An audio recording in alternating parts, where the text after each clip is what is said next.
Did you? 29. 28 seconds. 27. 26. 25 seconds. 24. 23. 22 seconds. 21 seconds. 20 seconds. 19. 18. 17 seconds. 16. 15 seconds. 14. 13 seconds. 12. 11. 10 seconds. 9. 8. 7. 6. What? Copy. 5 seconds. 3, 2, 1.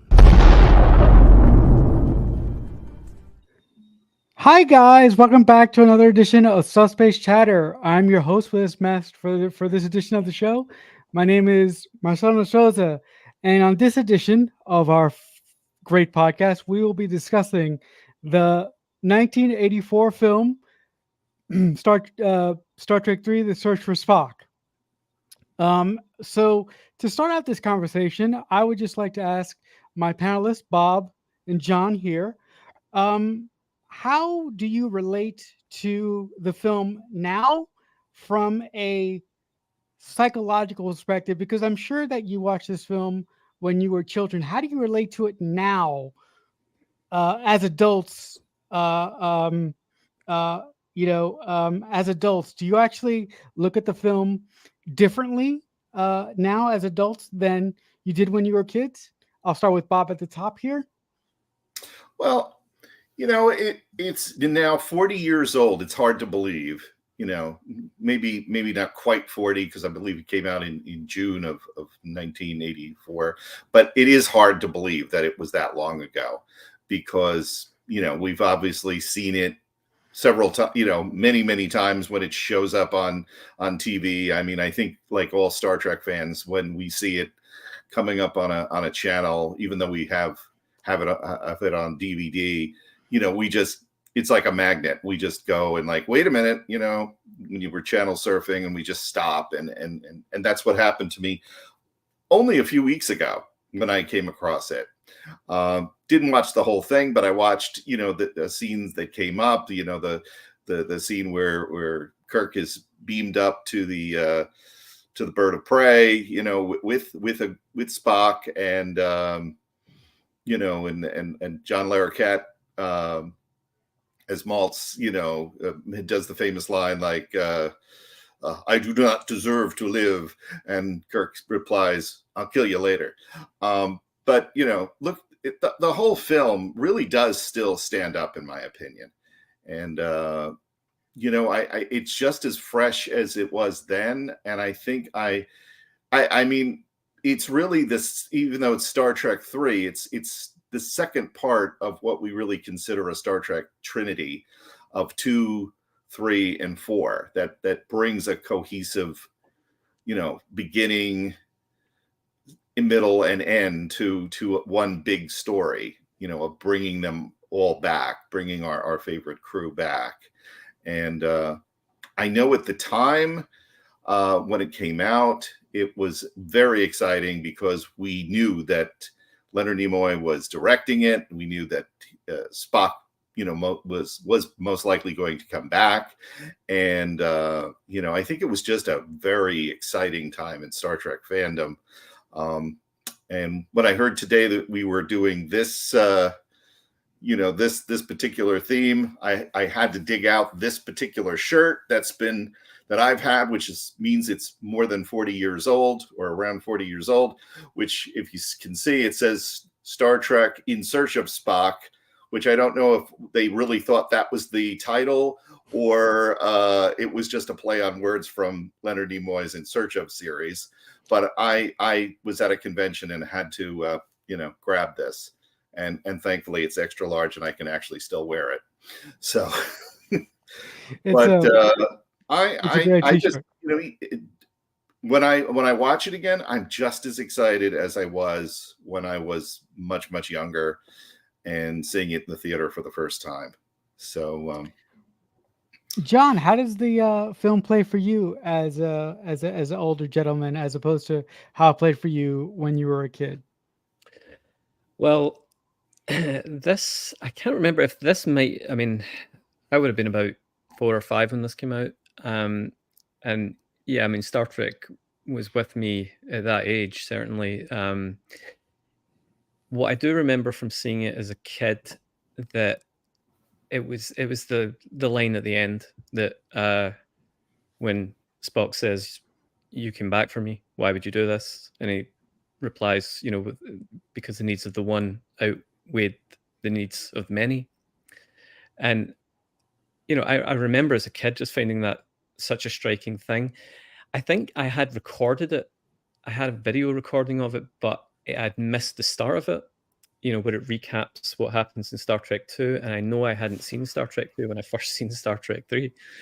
And so I wasn't aware that was a kind of rejoinder to what was said in the previous film. And I've seen it several times throughout my life. And most recently, I was watching the original films with my daughter just at the start of January there, and we watched that again. Likewise, likewise, what Bob says, I thought it really held up. Very, very entertaining, and I think it was the real element of sacrifice that was in the film that really it really stands out to me as an adult, and I think it's captured very well in that conversation, right at the end with Kirk and Sarek when he says you've lost so much, your ship, your son, and he said, but the cost of me not trying would be me losing my soul, and there's something that I still deeply relate to about that. There's just something about that sense of loyalty, and just absolutely giving everything in the pursuit of just being loyal to those. I think that's what stuck out most to me, at this point in my life. I'm really happy that you said loyalty, because as I get older, and as I constantly watch these films on repeat, sometimes as I do, the themes that aren't necessarily spelled out for you by dialogue really strike a chord with me, and particularly the one that you mentioned, John, about loyalty and about standing by those individuals who you think are worthy. And I really love the undercurrent of found family in this film between all our main cast. At this point, they all know each other well, and at this point, I think they would all follow James C. Kirk to the end of a mountain and go into a volcano if he asked them to. So I just really love that sense of of togetherness that is displayed in this film, and the sense of found family that is displayed in this film, because essentially in this film, Kirk is downgraded to captain again after he makes his choice to save his best friend, essentially. So I love that someone in Starfleet at this point in his career would do that and say, screw my career, I'm going to go bring back my friend because I just have to, because if I didn't, I couldn't live with myself. And I'm just fascinated with that idea.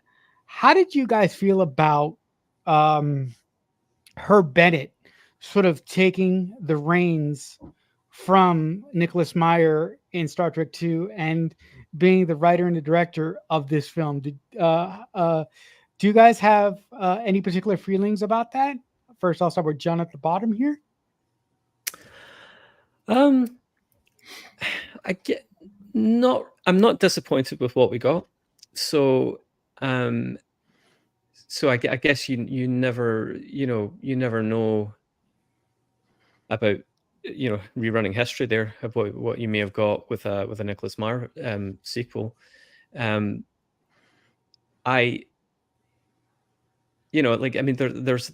always that thing said, isn't it, where the odd numbered Star Trek films are the weaker or sometimes terrible of the films compared to their equal numbered counterparts. And I'm not really sure how that applies to Star Trek 3, really. I mean, I guess 2 was hard to follow, because it just did everything. But I mean, for a sequel, it's pretty worthy. So I mean, I guess it would be interesting to know if or maybe you guys do know if Nicholas Meyer had the bones of an idea in mind already that didn't get pursued. They've just gone in a completely different direction. I believe he was asked, but at the time he declined, which is a decision that I think he regretted in retrospect years later. But I am not a Star Trek historian, so we'll have to send that one up to Subspace to look it up perhaps. But Bob, how did you feel about Herb Bennett taking full control of the ship from a creative aspect in Star Trek III: The Search for Spock, and sort of taking the film in a different direction than the one that Nicholas Meyer may have? Well, at the time, there was so much press on just Leonard Nimoy doing the directing. It almost eclipsed the news of a different film showrunner for the film. But knowing that Harve Bennett had done such a wonderful job with popular TV shows that I watched, like $6 Million Man and The Bionic Woman, I was pretty comfortable that what he would do would be following the same vein of what we had before. And I was very comfortable with his ability to, bring life into this franchise as well. So I wasn't too, upset with that at all. And eventually we would see Harv do a cameo as an admiral. So I thought that was kind of cool, down the line on the franchise. But no, I think that Star Trek 3 is underrated as well. I've never subscribed to the whole idea of the even odd films, especially applying to this one. The odd being, the lesser of the franchise. This one was part of the story. This one, was a story that needed to be told. I don't know how Nicholas Meyer would have done a different, how he would have done a different job with it, than what Harv did, and what, and how Leonard directed it. I think it probably was enhanced by the fact that Leonard was the director. It seemed like such a personal story. It was a personal story because it was Spock and Leonard Nimoy was directing it. It seemed like the absolute perfect choice. So, no, I was quite comfortable with Harv, and everything that happened. Yeah, I would look as much as I love Nicholas Meyer, because Nicholas Meyer in the original series for the original franchise films, Nicholas Meyer has made my favorite Star Trek film of all time, The Undiscovered Country. So when I say this, people who know me are like, "You're a Nicholas Meyer guy when it comes to Star Trek. What are you doing?" But I think that Harve Bennett really gets the short end of the stick when you really think about his contributions to the original series films that he did, and the way that he sort of stayed the ship after Paramount fired the Great Bird of the Galaxy because of the motion picture. And if it wasn't for Harve Bennett sort of finding a way to wrangle these brilliant minds together and set them on a path that made sense through these various films, I don't think that we would have possibly gotten to Star Trek 6, which is again a film that gets a lot of love, but they seem to forget the guy that sort of got them there. Which I'm not, I'm not throwing shade at Nicholas Meyer or anybody who thinks that, if it wasn't for Nicholas Meyer or any other writers who wrote the previous films. I'm just talking about in reference to a figurehead or a showrunner, to use one of Bob's words that I think is notable. But what are some of your favorite moments of this film to sort of open up the conversation? I'm going to start with John on the bottom here first. I think probably. I mean, early on, there's that moment where Kirk is trying to go through official channels to get back the Enterprise, and he's just flat out refused. And the way he kind of just, his face just breaks at the end of that into a smile, and he says to the Admiral, I had to try. Walks away. Sulu, I think it's Sulu, says, the word, sir. No, the word is no. I'm therefore going anyway. It's just it again. It's like as I was talking about, there's various moments throughout the film where you really feel the stakes start to raise. I mean, initially this is just meant to be a retrieval mission. There's not. Kirk knows nothing of the danger that's on the Genesis planet that the Klingons have intercepted. Is it the Grissom that's there? It's the Grissom, I believe so. Yeah.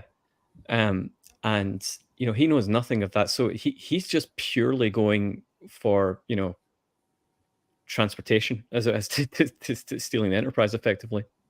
And I think it's just that first step, and you just, and down that road of sacrifices, and it's really hit home at that point where the Excelsior's about to give chase, and the captain of the Excelsior says, if you do this, your career's over, basically. And Kirk has just that just look of resolve in his face when he just goes, and he gives the order to just fly off and leave them, knowing that he's just truly committed. Everything's worth it.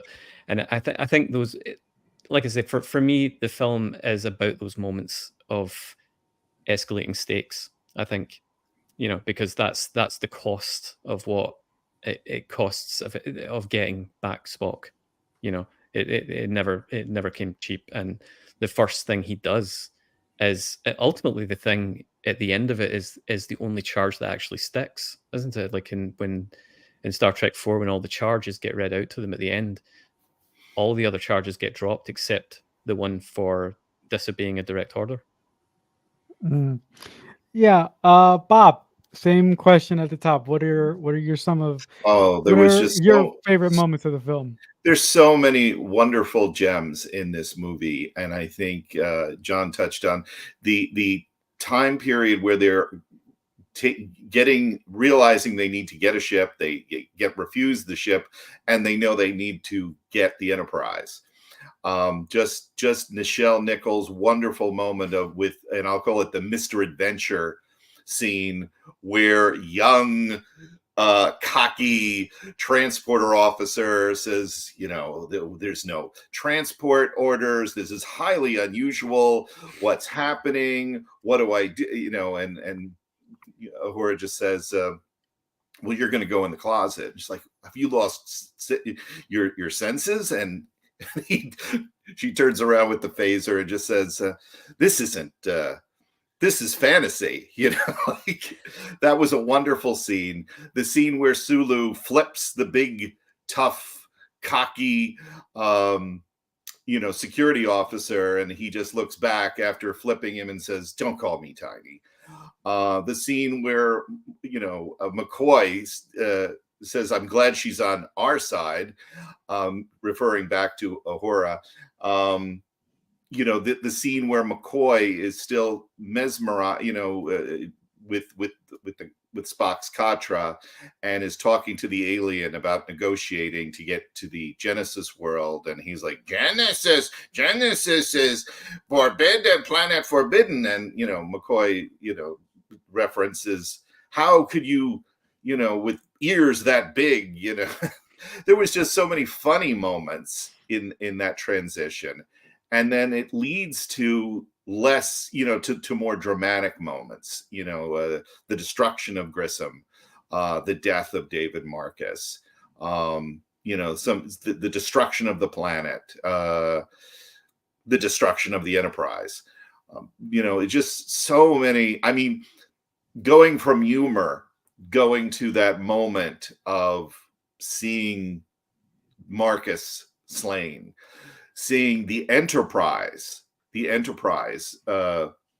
burn up in space, and that wonderful dramatic moment where Kirk looks up to the sky as the Enterprise is descending and burning in the atmosphere and saying, "What have I done?" And McCoy, says, "You do what you've always done. You've taken, and I'm paraphrasing here, death, and you've turned it around to give us a chance at life." That such a wonderful scenes that, made this movie so special. It was, almost a bittersweet movie of great moments of struggle, of chance, and reconnecting and saving a friend, just as John had mentioned before. For me, a really interesting metamorphosis happened as I've revisited this film as I've gotten older. I've really, really started to latch on to the fact that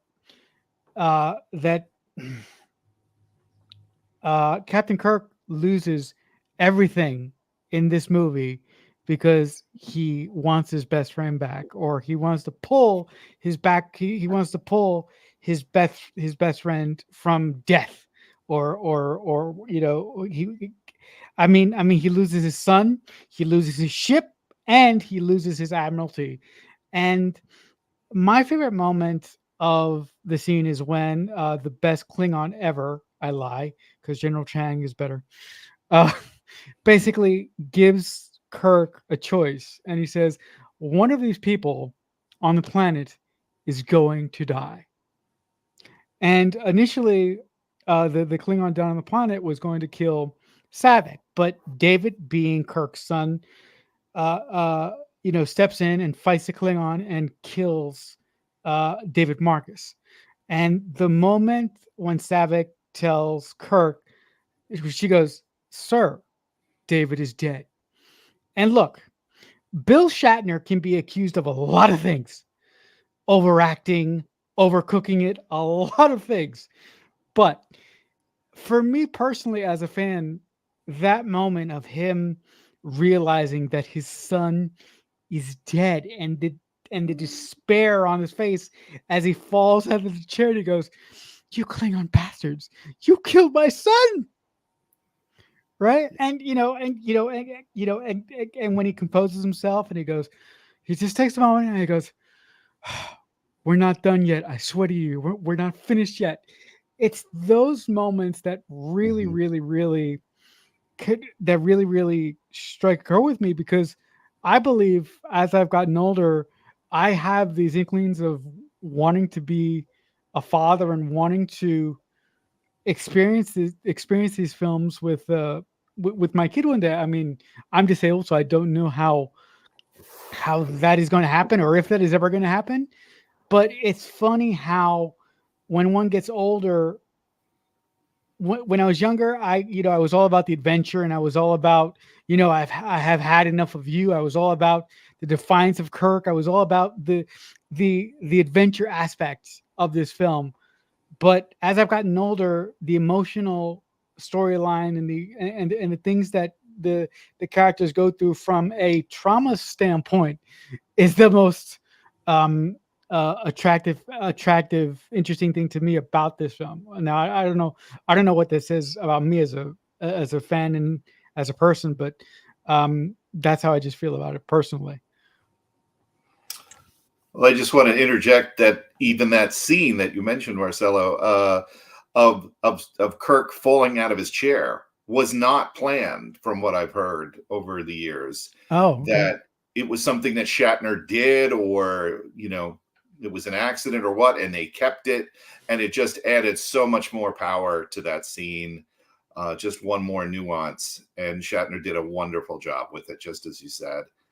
and watching it in the theater for the first time, I think we were all gasping, because of course we always want to see all our heroes come back. We had only been introduced to David the prior movie, and we wanted to see both, Kirk's son and more of Saavik, and we probably wanted to see them together because that was the natural, dynamic that you would think would come about with a new set or a new pair of characters, but they went there, and I think it surprised everybody just as much as the loss of the ship.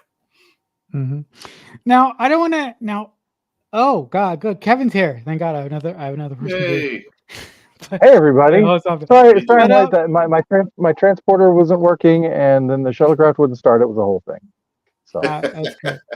But what we're doing here, Kevin, is I'm basically asking random questions, and I'm going to each of you and asking what you think of that specific section of the film. We're not necessarily talking about the film in a general sense, so to speak. I'm sort of just leading us through a nice, gentle conversation here, or at least trying to.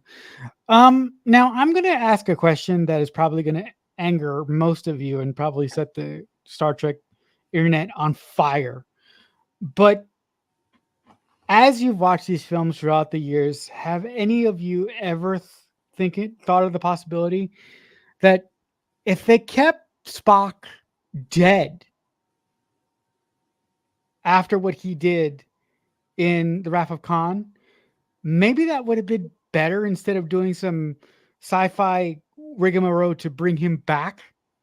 Because I really, really love how, as these films go on, our characters deal with death and age and the consequences of age. But the thing that's always bothered me about these films is that nothing seems to be permanent. Like bad stuff happens to a lot of people in these films, but as far as the Holy Trinity, none of them die and are taken away from us before we're ready to say goodbye to them. Now, as I slowly think about the end of my YouTube career, I would like to start with Kevin to hear his thoughts on my theory, or if he thought of that at one point in his life.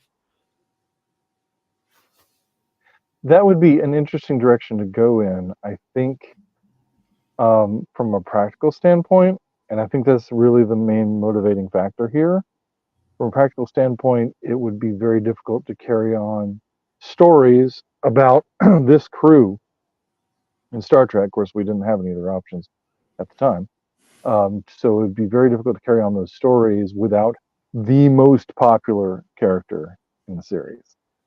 And so the reason the door was left open, as Nick alluded to last week, the reason the door was left open was that it was clear that this was working, and that everybody felt pretty good about keeping going, including Leonard. And it was, partially his concerns about being pigeonholed as the character that led to the idea of killing Spock in Star Trek II. So for all those pragmatic reasons, yeah, I mean, it totally makes sense. Of course, for me, it inspired my whole narrative of Spock as a Christ figure. So I really appreciate that he came back, and also that there's a ton of stuff that was used to do that happens to really echo scripture in weird ways that I don't think anybody planned. And so that's fun for me. So I like that too. But at the same time, you don't have to have a resurrection to have a Christ figure anyway. And then also you don't have to bring a character back to tell a good story, right? And again, I get back to the pragmatic challenge of how do you bring people back to the theater if we're going to have Star Trek without Spock? I mean, this film already wasn't as successful as the previous one. So if we hadn't brought Spock back, what would that have done to the franchise? What would that have done just from the ability to allow the stories to exist, more than just from a pure narrative perspective? And sure, from a pure narrative perspective, there are a lot of cool things we could have done if Spock or any other character had stayed dead in a film where we're dealing with their friends moving on. And we've done that in other series. You know, we've done that in Deep Space Nine. We've done that in Next Generation. We've done that in Discovery. You know, we've done that in Picard. I mean, almost every Star Trek has at some point killed a character that was, you know, not minor. And we've gone on and told stories without them. I think the challenge of telling stories without Spock, though, would have been really difficult. I think Spock in particular is kind of a grounding force in Star Trek, and it's good to have him around. So I feel like the cost to Star Trek overall would have been too high to consider that. But let's do an AU. You know, let's write some novels, because I think that'd be interesting. Yeah. John, same question. What do you think about my brain hit idea that's going to get me canceled by all the Star Trek fans on the planet? In principle, I agree that it's become far too common to, you know, in fiction as it is now, TV shows, movies, big things, just you kill a character, they come back all the time. It's just, I mean, you don't even have to guess now in most things you see. If you see a main character killed, you know, or someone reasonably, you know, prominent in the cast, they get knocked off, you know, they're coming back. They'll be back by the end of the episode or whatever it is. You know, it's I mean, reflect on the difference between how Kirk comes back in Star Trek Into Darkness. You know, is it 10 minutes or something? You know, between his death and his resurrection, and it's a bit cheap. It's cheap, yeah. It's definitely cheap, and so I think if you do anything like that, you just got to do it so sparingly, and you've got to, like I said earlier, like you really got to have stakes involved. You know, it's got to be its own thing, like this was, and you know, Kirk, you know, like say loses Admiralty, loses, you know, he loses the Enterprise. You know, the Enterprise, he's forced into destroying it. Enterprise is, you know, a character all of its own. You know, and ultimately his son, David. So you know, it's, if it can be earned, it's well earned. You know, I would say, but I think you do have that practical problem with Star Trek, with that Star Trek dynamic. Kirk, Spock, and McCoy really, you know, it's not really like the other shows when it is more of an ensemble. You know, I think there's much tighter focus on those characters as being the key to all. You know, there's that kind of, I was going to say angel and demon on Kirk's shoulder, but it's not. It's more like it's rationality versus the kind of impulse and emotion that, and to knock one of those off, to knock the rationality part off, I don't know how you replace it. So I think practically speaking, you just, it would be unbelievably risky for Star Trek. I don't know how they would have just, you know, cast a replacement in there, you know, or shook up the dynamic of the extended cast, perhaps to fill that void. I don't know. It would have been Bob Zahn. saying. Well, Kevin and John covered a lot of it, but I mean, it was part of the story. We lose Spock at the end of Star Trek II. We get Spock back, at least physically, in Star Trek III, and we get Spock's memories and his humanity back in Star Trek IV. So I think it's, you know, multiple chapters. Like I said at the beginning, this movie was part 2 of a trilogy. And what is ironic, I think, is that off screen, the life of Spock is almost just as fascinating, because as we know, Leonard Nimoy wasn't going to come back with Star Trek Phase, the next phase, or Phase 1, or whatever they were going to be calling it, when it was still Phase conceived 2, as a new right. TV series for a new network. And we were going to get Zahn, who ends up, getting killed in the Epsilon space station. Right. Not the character, but the actor who played a different character. But and then Spock does come back in the motion picture. He dies in Star Trek 2, and we see him almost to the into the new film franchise as well, and is probably the most, from the original cast, has the longevity above even Kirk, who is dies, I think, prematurely in Generations.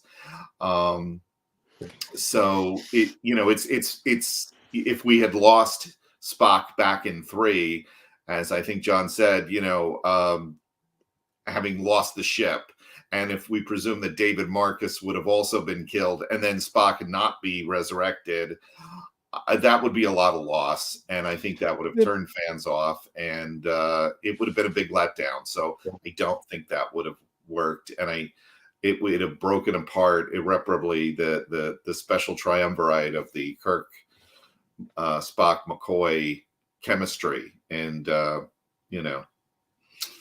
Right. I'm just as happy as that it went forward the way it did.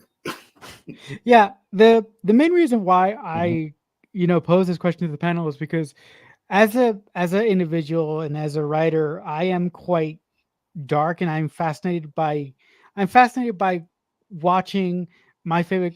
I'm fascinated by watching characters that I love and adore.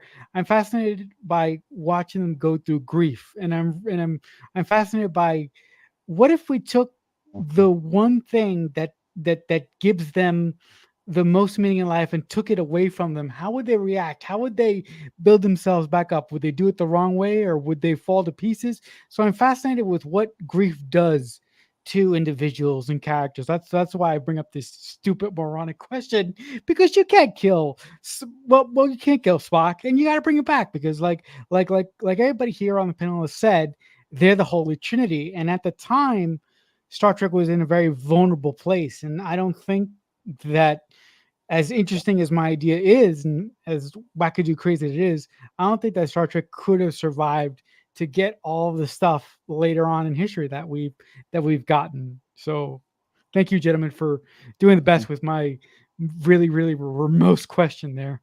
It was a good question, though. It was a good question, Marcel, because the whole concept of the death of beloved characters are, and how it's handled.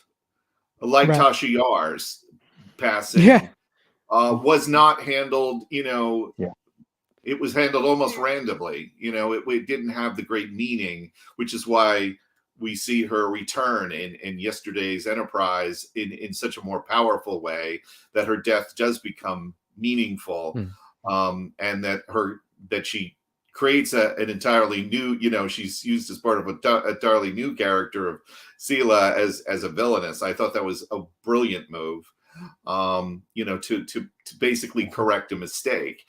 Not that it was a mistake intentional, because it was the actress's choice to go, but the way they had written her out with Mr. Bad Mud Tar Monster, it could have been a story with much more meaning. And I think, like, even Sarek's death, although it was done off screen in a way, was still very powerful. When that news came in to the ship that Sarek had died, we knew it was going to happen, but I think it was still very powerful, in the way that it was done. We didn't need to see it. We didn't need to be there to feel it in that case. Well, thank you, panel for. No, sorry, Kevin, go ahead. Oh, I just want to say, you mentioned Tasha Yar's death being random. That actually, to me, is part of the pathos of Tasha. It's actually mentioned in the episode, and I feel like Data says it, that her death was meaningless. Her death was random. I think Tasha maybe even it's mentioned in yesterday's Enterprise that the death was random and meaningless and all that. I like I like that because I think that to me is a little bit more of a gut punch to feel like this character died for nothing, and then to see characters having to make meaning Yeah, that's true. in the face of apparent chaos. I like that. And I think that's dramatically powerful because a lot of people feel that way about the deaths they actually go through. You know, most of the deaths we experience aren't heroic, you know? And so to have a character randomly experience death and then their friends have to deal with it and make meaning in the wake of that, I find that powerful. But, you know, but I agree. I think it was great what was done with yesterday's Enterprise too. But yeah. I have a question. I mean, since we're down this path, since we're going down this road, just one more question about this on this topic.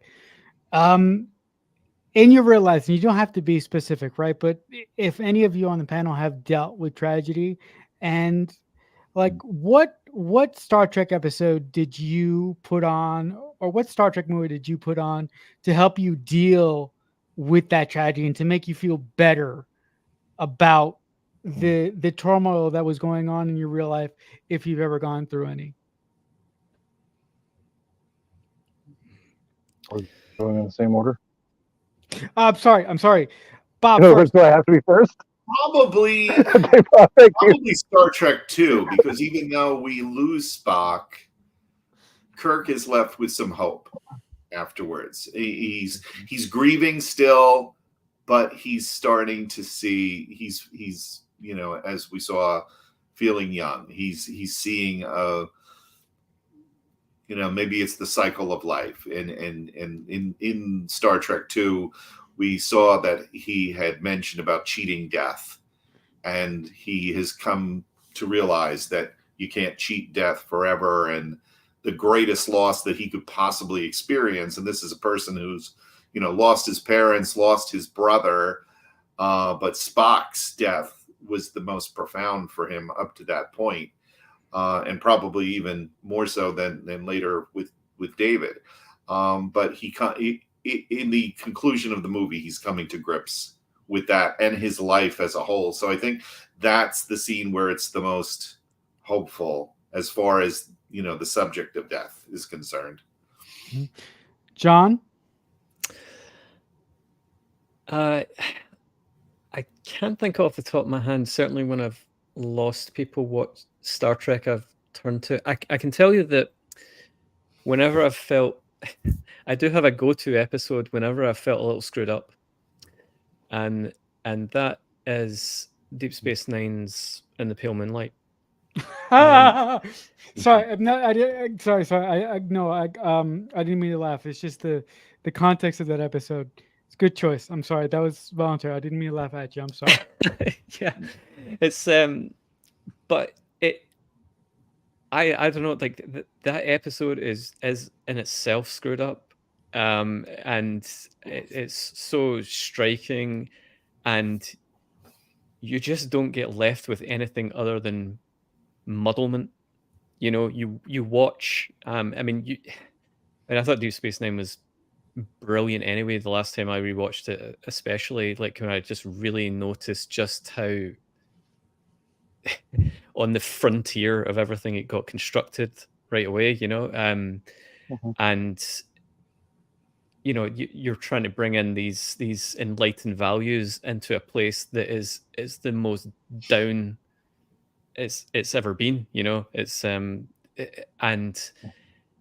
you know, and things go well for a while. Things go well. Commerce starts to come their way. There's some security and safety restored to Bajor, and then in comes this enemy, and they are going to threaten everything, and not merely for Bajor. It's everything, and it just falls on this one decision. It's because you see a man's tipping point. I think it is with Cisco.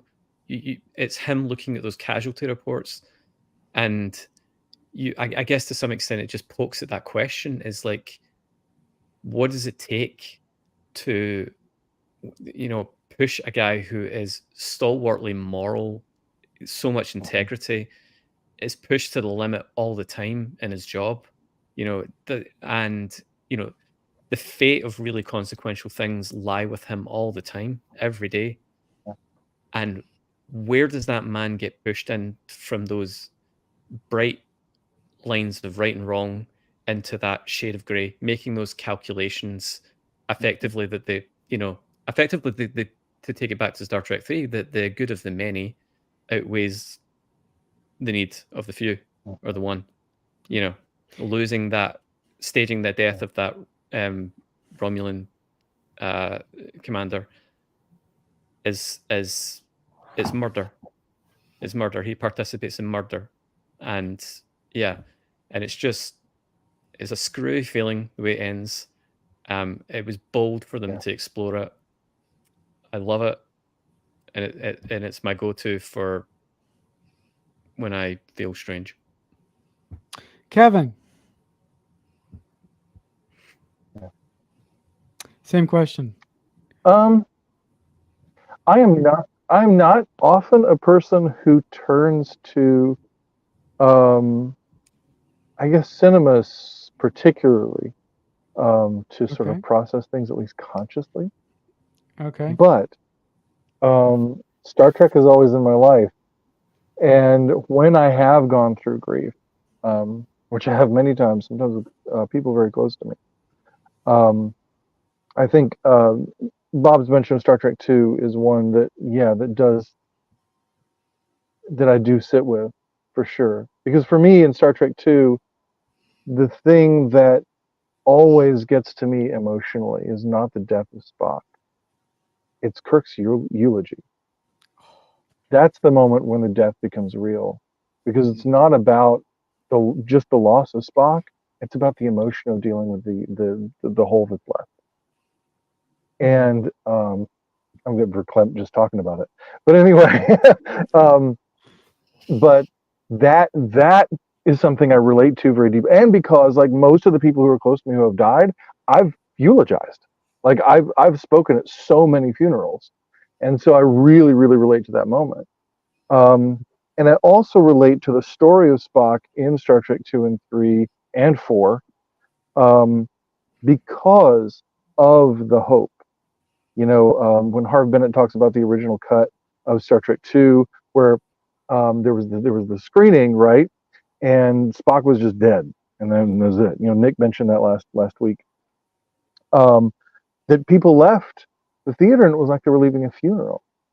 And he said because they were, and he's like, wait, no, this is not how Star Trek is supposed to leave people feeling. And what was missing, he said, was hope. Beings, we need hope so deeply, right? We need it so importantly, and we have to have it in the face of tragedy, because tragedy can so easily lead us to despair. So anything in Star Trek like that brings us to a place of hope, which is a lot of Star Trek, but anything that brings us to a place of hope. That's why I like Star Trek going to dark and difficult spaces, especially through discovery and all that kind of thing, and through violence and war and all those kind of things. I like that we have that in Star Trek against Gene's original wishes, because hope means so much more when we can find it on the other side of those things. Right. So right. I think that general theme in Star Trek is something that I return to in times of grief, and probably specifically Star Trek 2 and 3. Yeah. Yeah, for me, to just real quickly to get us out of this poll, the episode of Star Trek that I go back and watch the most when I'm going through a difficult time, and if I don't watch a Buffy episode, because I watch a lot of Buffy, it's probably Duet, or it'll probably be for the newer Star Trek, it'll probably be the Vulcan Hello Part 2, when Prime Georgiou gets a bat lift through her torso, and Michael is beamed back to the shores by herself, and she just collapses in a bucket of tears on the transport pad. Again, guys, I'm depressive and I'm sad. Sorry. Let's liven this conversation up, shall we? Does anybody on the panel want to talk about anything that they love from Star Trek 3?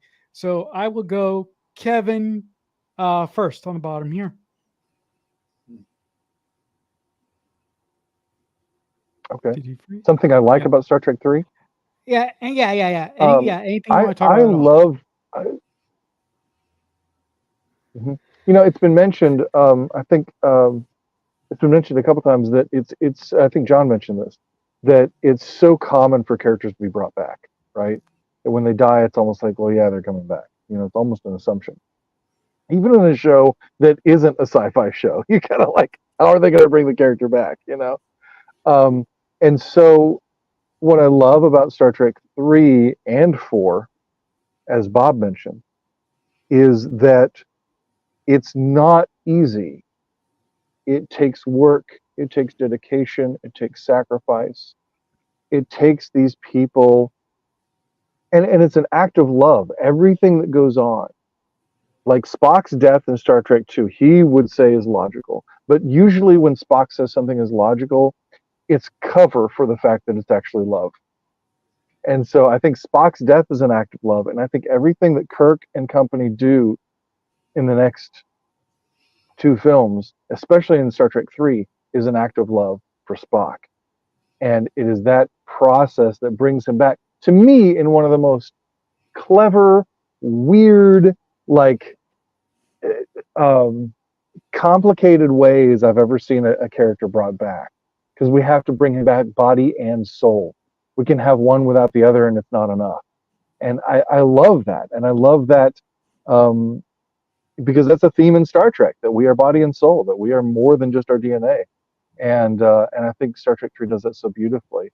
So yeah, for me, it's like, I get that it's a trope to kill a character and bring them back. It wasn't quite as much at the time Star Trek 3 came out, and it was a little, but it was definitely done in a way that we don't normally see, and it still stands as one of the most unique and original returns for a character that I've ever seen, and says more about that character's relationship with the people around them than we usually see. So I love that about the film. In addition to Leonard's directing and so many other things, it's a great movie. I love it.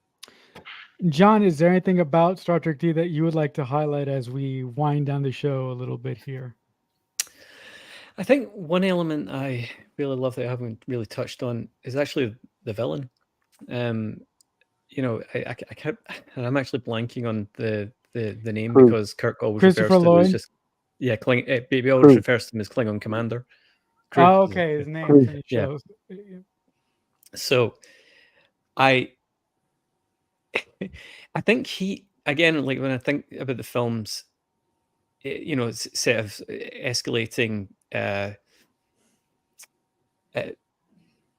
you know, consequences, and here the stakes always are raising up, and you just see how vicious he is shown to be. I mean, right from the first scene, you know, as soon as his compatriot has, you know, reveals that she has seen knowledge of Genesis, he just blows that ship away, and she expects it.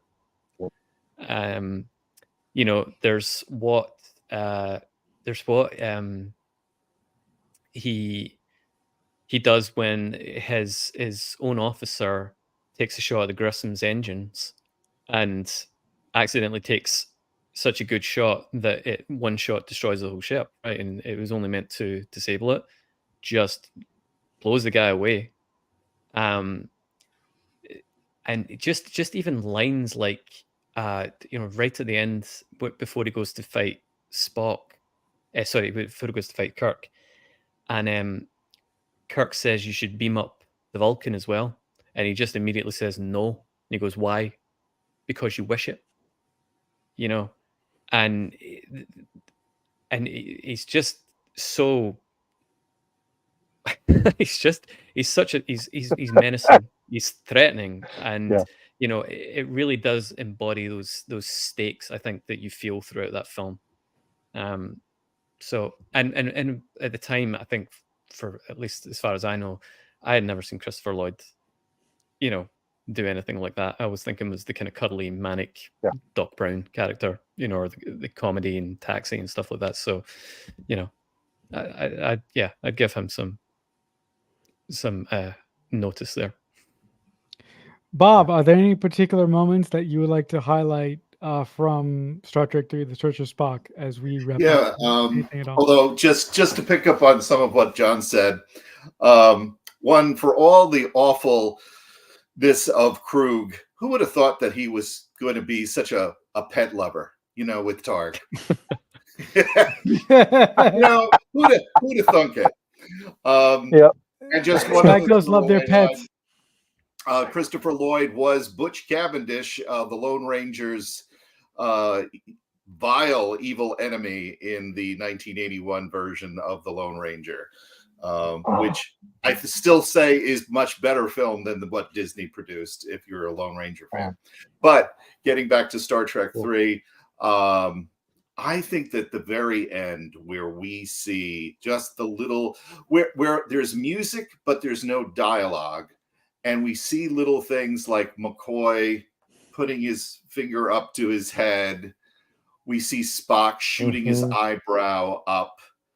I still, to this day, and it's 40 years later, the first time, remember, like, there must have been this big smile on my face while I was watching it, and my heart was just racing that they all came back, and probably a tear ready to come down my eye, because the family was back, including the extended family of Saavik as well, of them all gathering around. And that's what we wanted to see, especially after all that loss, that Spock was finally back. They were all complete again, and it still left the mystery of what happens now. They're in trouble, and they've got a bird, Klingon bird of prey, and they're stuck on Vulcan for now. And, and Spock's not even there. We knew that Spock wasn't quite complete, that his transition wasn't over yet. But it was a film that brought us the return of Amanda, the return of Sarek, not together, but, just to see them both. I'm sorry, maybe I'm wrong. Maybe Amanda is 4. I think Amanda's 4. I think you're right. Yeah. It is 4. I'm getting ahead of myself. But it Star Trek 3 concluded. It took us like a real roller coaster, up and down, and mystery and pathos and comedy and and drama. So it's hard to pinpoint one, but I think at the very end, I think that was the core scene for me. For me, my favorite scene of Star Trek 3 goes back to what I said earlier in the stream of me being obsessed with seeing how my favorite characters deal with tragedy. So for me, the moment when Kirk is fighting Christopher Lloyd on the failed Genesis planet, and he gets to the cliff there, and Christopher Lloyd is on his last gasp, and Kirk takes his foot and he goes, "I have had enough of you." like that from an emotional point and a point is just so great, and like that just speaks volumes to me. And to move to your point, Bob, at the end of the film, when they're all together again, McCoy points to his head, Spock does the eyebrow thing, and they're just together. And I really love the text on screen that pops up at the very end there, basically saying that the adventures will continue, and where we go with Star Trek 4 and Star Trek 5. I'm an apologist for that, and then Star Trek 6. My favorite Star Trek film of the original batch is just wonderful. But as we bring this strange conversation to a close, if anybody wants to promote anything that they do on social media or something that they have coming up, a podcast or whatever, I would like to open up the floor to do that now. First, I would like to start with Kevin here at the bottom. Hi, how are you? I'm not on social media much. But we do have. So this is my book, Gospel According to Star Trek: The Original Crew. All of the original crew movies each get a chapter in this book, so you can hear all about Star Trek 2, 3, and 4 are in here, all the way up to the Kelvin Timeline films. All three of the Kelvin Timeline films are in here too, all the way through Star Trek Beyond. So it's all the adventures of Kirk and Company I talk about in there. And if that interests you, sort of theological perspectives on Star Trek, you can also check out the podcast, Gospel According to Star Trek Podcast. And you can find all of that at kevincneast.com, or if you find the podcast, you can find everything there and all my other writing. There's a good bit, but that's the Star Trek relevant stuff. So, John, is there anything that you want to promote? Anything that you do on social media, or just tell us what you thought about this? Tell us what you thought about this weird discussion. If worst comes to worst, I have nothing to declare. I'm not really an active guy on social media or anything like that. I'm busy myself working in the corporate world, I'm afraid. So, maybe that'll change over time. And yeah, this has been a fun conversation. I've never really talked Star Trek with a international cast of people here, so this has been lots of fun. That's awesome. Bob, anything you'd like to promote? Yes. Well, first I want to say I enjoyed revisiting this wonderful film with all of you. It just brought back, memories and allowed me to express myself of those thoughts, and allowed me to stretch into this shirt, and which I haven't worn too often, which was like, it's appropriate finally, So yes. There's that. I do a audio podcast called Spaced Out monthly on the second Thursday of the month through the Voice of Olympus network. Blog Talk Radio. It's alters every month as to the subject. It's not always Star Trek. Sometimes it's Doctor Who. It's fantasy. It's horror. All kind of things of like genre. So that's basically a chat, and I have a guest, and we talk about all kind of different things and things like this. And of course, I'm a longtime member of Starfleet. I'm the Region 7 coordinator, and my chapter that I run, which is now 36 years in the Jersey Shore of New Jersey, we have our meeting tomorrow. So I keep busy. So that's cool. I enjoyed joining you all, gentlemen. Awesome. Before I give you my social media handles, and I will just say this, our fearless leader, who is in the control room, has not given me any messages that the show needs to end right now.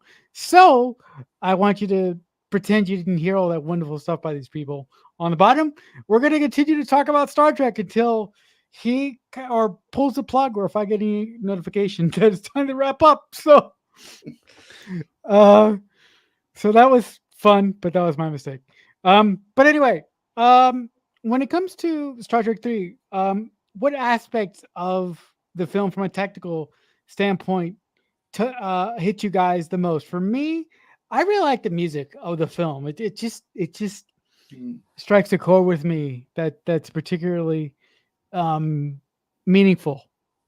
I will start with Bob.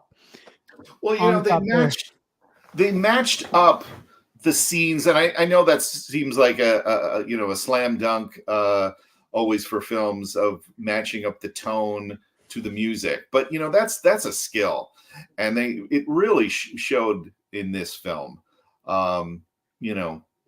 Everything from the more comedic background music to the more dramatic, and the even to the very opening of it and how it was presented, in relation to the music, I thought was wonderful. And as far as visually, just the destruction of the Enterprise, as sad as that was done in such a, we're talking special effects of that era, but I think it still stands up now, to the way that they did it.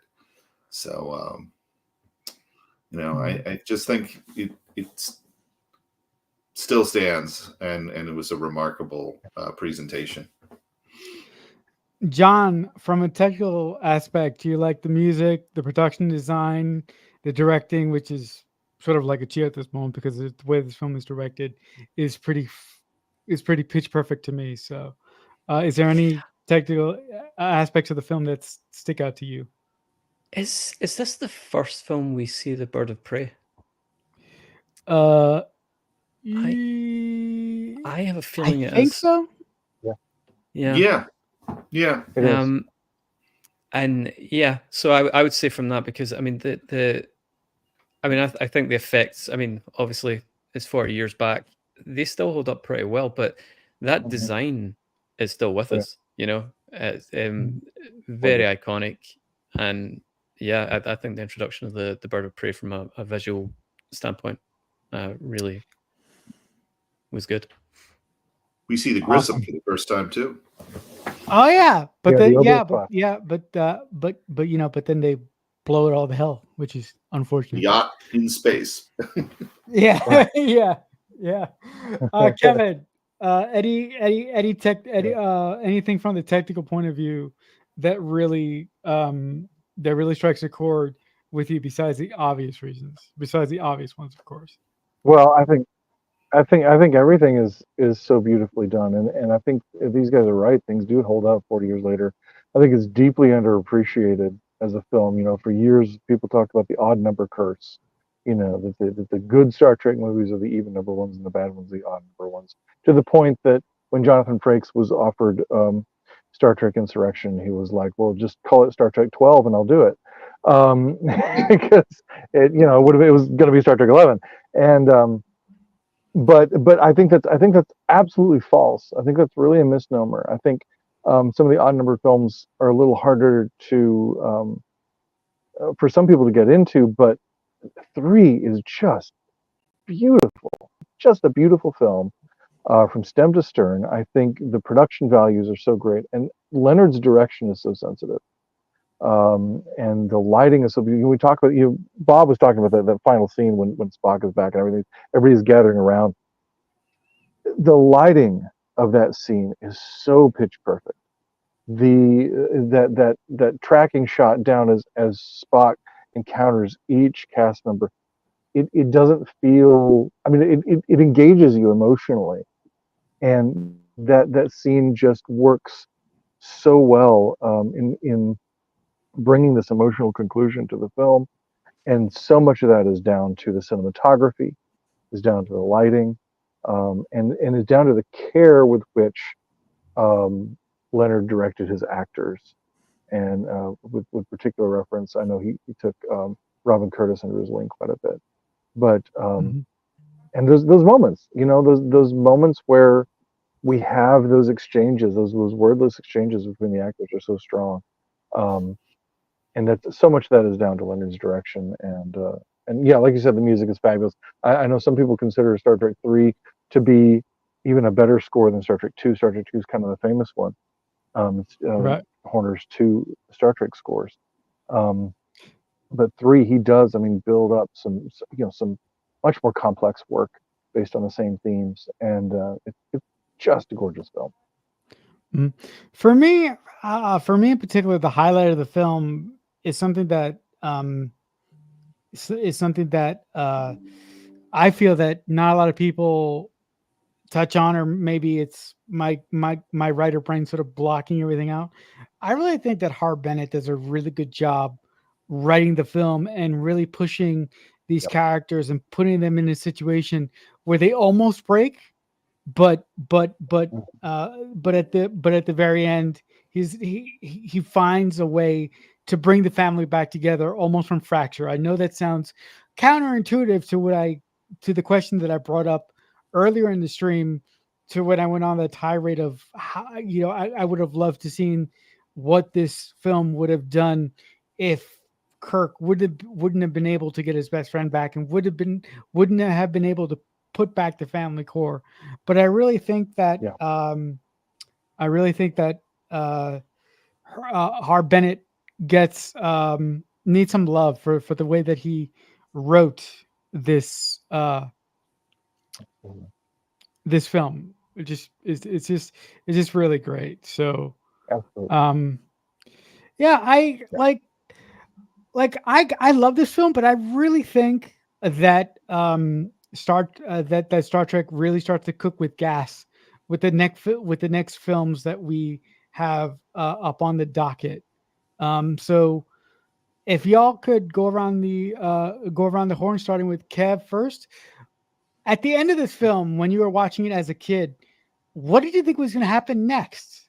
Per se.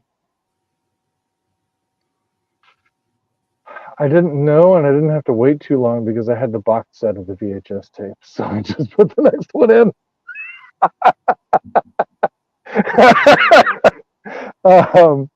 Yeah, I didn't. I don't think I gave it much thought. I think I was just like, that was really cool. Let's see what's next. So yeah. well, that question blew up in my face, but I'll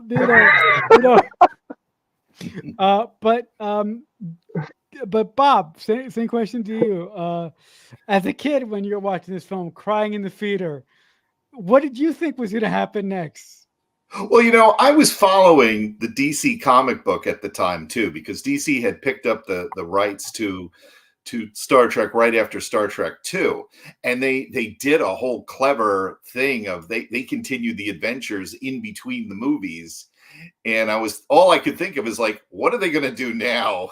Will the comic be on hold until we see, the next movie? So that thought, that crazy thought ran through my head as I was sitting there. Obviously we knew they had to face the consequences and they had to go back to Earth. So I was thinking, well, how is this going to work? And, will they have an adventure in between to get to Earth, which is kind of like what happened? Or will they get to Earth and face the consequences and immediately be sent out on something else? Or what crisis will keep them together?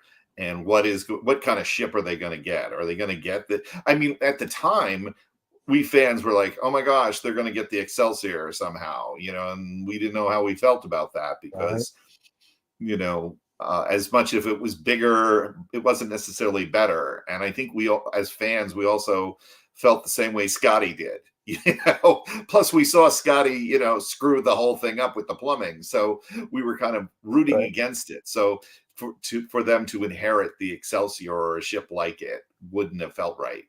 So, I guess those are the questions I was thinking of. Like, one, how is it going to affect the comic book storyline? Because I loved reading that, and really, what's going to happen next? I was like, can we wait another 2 years? I can't wait that long. So. John, what were you thinking, or what was going to happen next? Or were you one of the lucky ones like I was to have the original 6 on VHS? On VHS, I didn't have to wait. I had them all there. Well, I'm a little fuzzy on this. I was so young when these came out.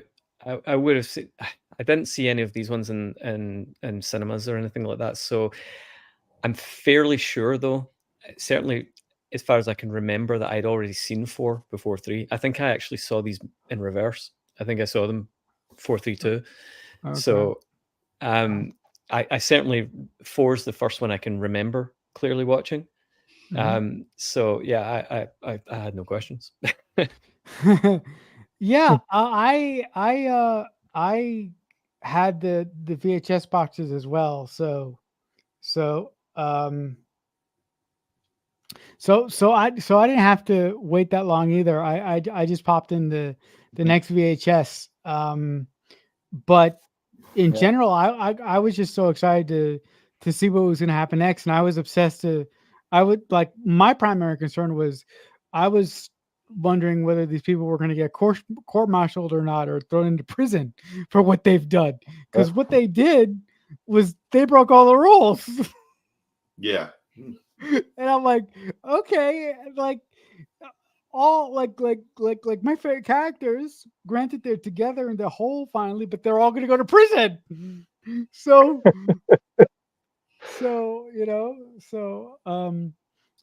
that's that. But I at this point I would like to open up the floor to anyone who would like to talk about this film because I have to go away for just a second because I gotta find Dan and I gotta figure out how he wants to turn off the stream because I don't have control of anything. Or this will just be a never-ending podcast. Yeah, you know what? Yeah, I think if we all hit leave, we'll be okay. Yeah. Yeah. Okay. So, you want to? I mean, yeah. You just want to do that then? Because I don't. Yeah. Well, Dan said it was okay to end. Oh, okay. I don't know if you saw the message, but Dan said it was okay to end. So. No, I didn't see that. So, all right. Yeah. So on that regard, I would like to thank our audience for listening to this very, very odd conversation. And I hope that you got something out of it. And I remind you to subscribe to anything Subspace Chatter on the interwebs for some pretty cool content. I would like to thank my guests, starting from the top, Bob, John, and Kevin. You guys were wonderful. And I'll see you guys next time.